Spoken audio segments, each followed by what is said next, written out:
Jésus, homme parmi les hommes, a une relation unique avec Dieu. Jésus se nomme le Fils, Marc 13, 32, Luc 10, 22.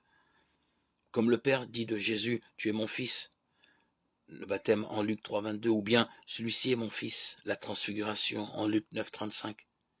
Ces mots mettent Jésus à part des hommes, même des plus saints.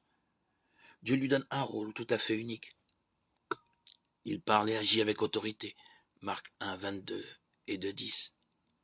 Il proclame, vous avez appris, et moi je vous le dis, Matthieu 5, 21, 22. Comme s'il était chargé par Dieu de remettre la loi à jour et parfois même de la corriger, Matthieu 10, 19, 3, 9. Quand il calme les vents et la mer d'un seul mot, les disciples stupéfaits se demandent qui donc est-il, Marc 4, 35, 41. Car seul Dieu a une telle maîtrise de la tempête, psaume 89, 10. Pour l'évangile, la vraie puissance de Dieu se montre surtout dans son pardon. Survinrent des gens portant sur une civière un homme qui était paralysé.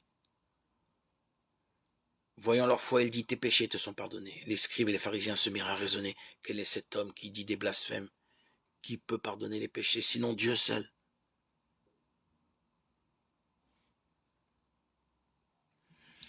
Lève-toi et marche.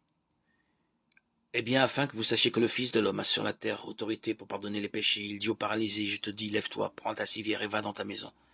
À l'instant, celui-ci se leva devant eux, il prit ce qui lui servait de lit, et il partit pour sa maison, rendant gloire à Dieu. La stupeur les saisit tous et ils rendaient gloire à Dieu. Remplis de crainte, ils disaient, nous avons vu aujourd'hui des choses extraordinaires. Luc 5, 18, 26.